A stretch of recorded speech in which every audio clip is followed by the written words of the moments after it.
બપોરે મને એનો ફોન આવ્યો. બપોરે ફોન આવ્યા પછી એને મને અડધી કલાક પછી મને વિડીયો નાખ્યો. મને વિડીયો નાખ્યા પછી મેં તરત એને ફોન કર્યો. એને તરત ફોન કરી અને હું કહું ભાઈ તમે સવારે જુનાગઢ આવી જાઓ, આપણે હોસ્ટેલે મળીએ. અમે ગયા હોસ્ટેલે અમને કોઈ જવાબ આપ્યો નહીં. ત્યાં પછી સ્કૂલના કીધું સ્કૂલને ફોન કરો, માલિકને ફોન કર્યો. માલિકે પણ અમને કીધું થોડીક વાર તમે બેસો, અમે પછી માલિકે પણ પોતે ફોન બંધ કરી દીધો.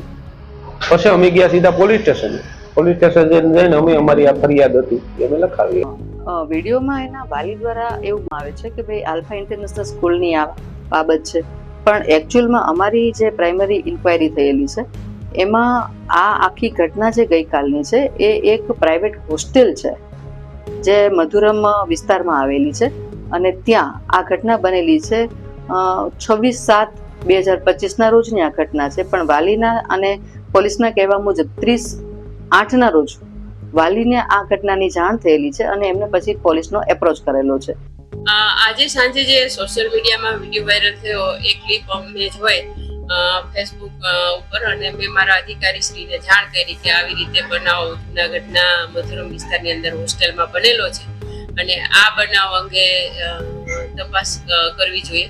ત્યાં જ સી ડિવિઝન પોલીસ સ્ટેશનમાંથી પોલીસનો ફોન આવ્યો કે મેડમ આવી રીતે હોસ્ટેલની અંદર 4 બાળકો છે, એક બાળકને મારે છે, ત્યારે બાળક વિરુદ્ધ ફરિયાદ કરવી કે કેમ? તો એમને મેં સલાહ આપેલી કે 7 વર્ષથી નીચેનો ગુનો હોય સજાનપાત્ર તો આપણે ફરિયાદ નહીં નોંધી શકીએ.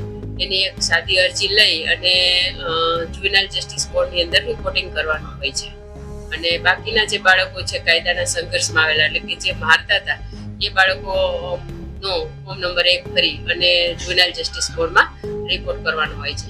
તો વિદ્યાર્થીના વાલીએ છે આ 5 સગીર વયના જે વિદ્યાર્થીઓ છે તેમના વિરુદ્ધ કાયદેસરની કાર્યવાહી કરવા માટે અત્રે સી ડિવિઝન પોલીસ સ્ટેશન ખાતે રિપોર્ટ આવેલો છે. સી ડિવિઝન પોલીસ દ્વારા જુવેનાઇલ જસ્ટિસ એક્ટ મુજબ છે કાર્યવાહી હાથ ધરવામાં આવેલી છે. ભોગ બનનાર તથા માર મારનાર તમામ સગીર વયના હોય જેથી કરીને જુવેનાઇલ જસ્ટિસ એક્ટના જે પ્રોવિઝન છે તે મુજબ સી ડિવિઝન પીએસઆઈ ચૌહાણના સમગ્ર રિપોર્ટની તપાસ હાથ ધરી રહેલા છે. સ્કૂલ ઓથોરિટી તથા ડીઓસી પાસેથી પણ વિગતવારનો રિપોર્ટ માંગવામાં આવશે તેમજ આગળ આ દિશામાં પણ તપાસ કરવામાં આવશે. ગત તારીખ 27/7/2025 રોજ આ ઘટના બની હતી. બાળકોને જ્યારે ગ્રાઉન્ડમાં રમવા લઈ ગયા ત્યારે 10-15 વિદ્યાર્થીઓ ઉપર હતા. એના દ્વારા આ ઘટના રૂમની અંદર બની હતી. રૂમની પ્રાઇવસીના લીધે ત્યારે રૂમમાં કોઈ હાજર નહોતું સંસ્થા દ્વારા અને એ પછી અમને જાણ થતાં વિડીયો મારફતથી અમે તાત્કાલિક ધોરણે બધા 5 વિદ્યાર્થીના પેરેન્ટ્સને બોલાવી અને કાર્યવાહી કરી અને બધા વિદ્યાર્થીઓને હોસ્ટેલમાંથી રજા આપી દીધી છે. હું મધુરમ બાયપાસ પર મારી માલિકીની હોસ્ટેલ છે. આ હોસ્ટેલ મેં રાજાભાઈ ઢાલાને 1 વર્ષ માટે ભાડે આપેલી છે.